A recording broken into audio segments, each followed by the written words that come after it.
What's up, bro? My name is Nash Lynch, and in today's video, I'm going to teach you some of the lessons that I've learned over the past year being a high school dropout. Now, I've gone a lot of different places. I've done a lot of different things. I've had a lot of experiences that I wouldn't have had I stayed in school. Also, I want to preface by saying I'm not a high school dropout in the sense of I'll never have a diploma and I'll never go to college. I can still go to college. I can still get scholarships. This video isn't going to be pitching you to drop out of high school the way I did. I actually suggest that the majority of people don't do what I did, but hopefully you can learn something from this video. Hopefully there's a lesson in this that you can take out and implement within your daily life. And with that being said, I'm gonna get straight into what I've actually been doing for the past year as a high school dropout. Now I'm gonna begin by talking about my networking experiences. I've gone to multiple different networking events over the past year. If you've never gone to any sort of networking event before, you're trying to get into business, it is very scary your first time. And at my first networking event, I actually only talked to around 6 different people. I went with a friend who was already pretty experienced, so it was easier for me to pick it up, but it was extremely hard to just go up to somebody, say, hey, what's your name? What do you do?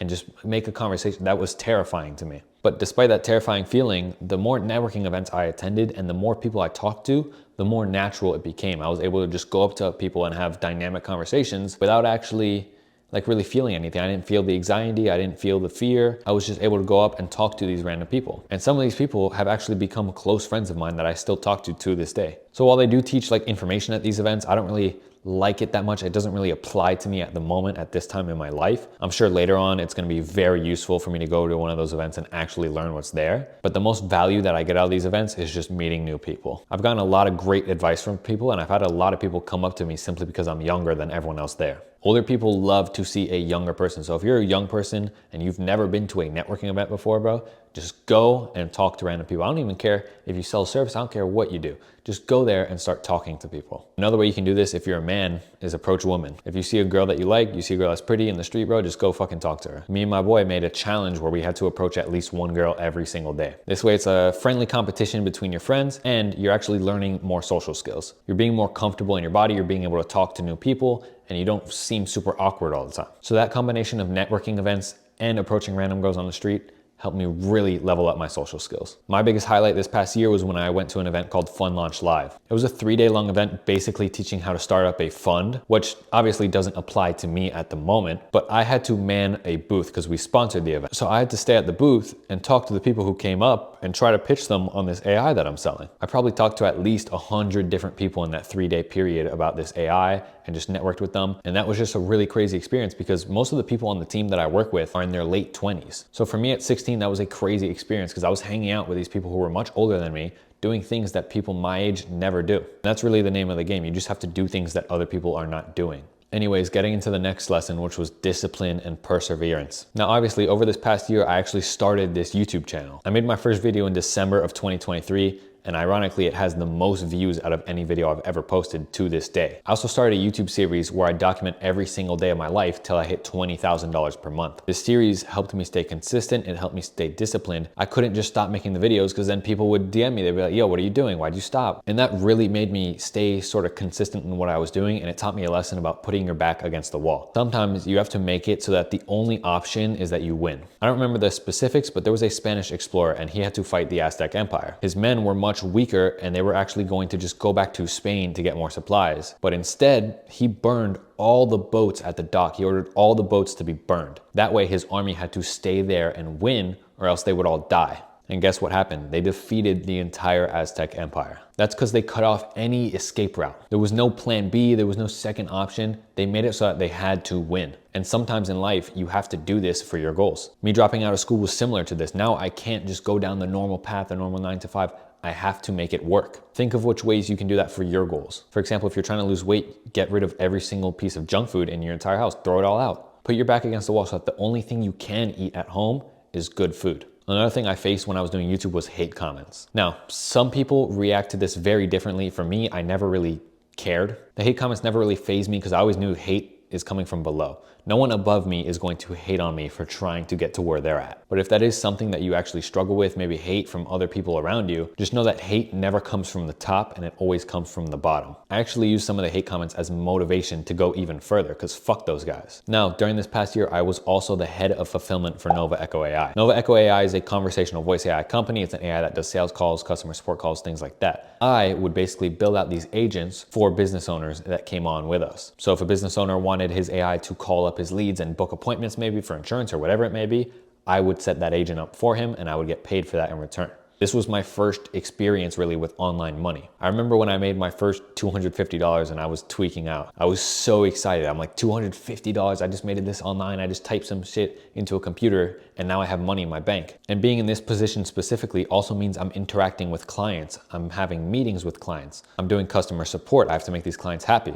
One time a client signed on with us and he had someone lower in his business communicating with me. So I didn't have direct communication with the owner of the business. I was sort of talking to like his secretary. And what happened was the secretary didn't relay the information to him the way that I relayed the information to the secretary. So randomly out of nowhere one day I get a call, I pick it up and it's the owner and he is pissed. He's screaming at me, he's angry, he's asking me what the fuck is going on with his campaign, why the fuck haven't we called these leads, where are our live transfers? I didn't really know what to do. This call came out of nowhere. I'm like, why the fuck is this guy angry at me? Like, I've told his guy, like, we're setting this up. And I thought I was very clear and transparent with his secretary about what we were doing, but I guess his secretary didn't relay that information to him properly. So I had to deal with him being angry at me for no reason and maneuver my way around it so I didn't make him angrier and I made him satisfied with the product that I was actually building out for him. In the end, he was able to sort of calm down because I was able to calmly explain it to him and not overreact. So whenever someone comes at you super heated or super angry about something, stay calm. The second you sort of give in and the second you start arguing back or the second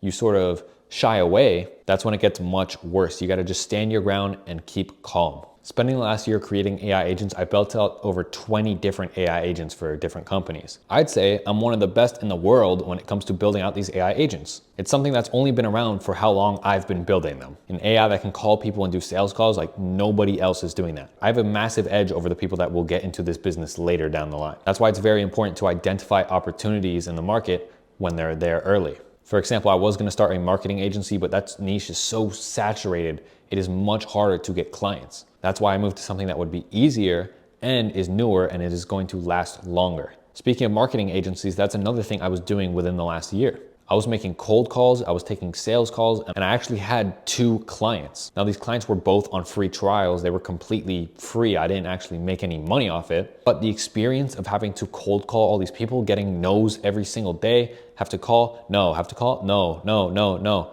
until I got that yes. One time I cold called someone and they were ready to take a meeting right then and there. So I just had the meeting with them on the phone. I learned how to sell over the phone. I learned how to handle objections properly. I learned how to think of things quickly so I could actually close the sale. And I learned how to craft an offer that was irresistible to people to say no. Now, my offer was very simple. It was you put $250 in ads, and if I don't double your investment, I'll pay you $300. So a lot of people, they do this thing where if you don't get results, you don't pay. But then again, the client just spent their time. With the offer that I set up, even if they invested their time, they'd get paid an extra $50 if I didn't get them results. So that was an amazing lesson when it came to actually crafting offers and actually handling sales calls over the phone. If you want to be quick on your feet, you want to handle objections quickly, and you want to book more appointments for your business, I highly recommend you start cold calling right now. Also, working with a startup company over the last year is a crazy experience. An experience that I love. There's so many hard challenges. There's so much shit to do. Working with a team is amazing. And that's another lesson. Your circle and your team really matters. I only hang around people who are into business. I only hang around people who are into the things that I'm into.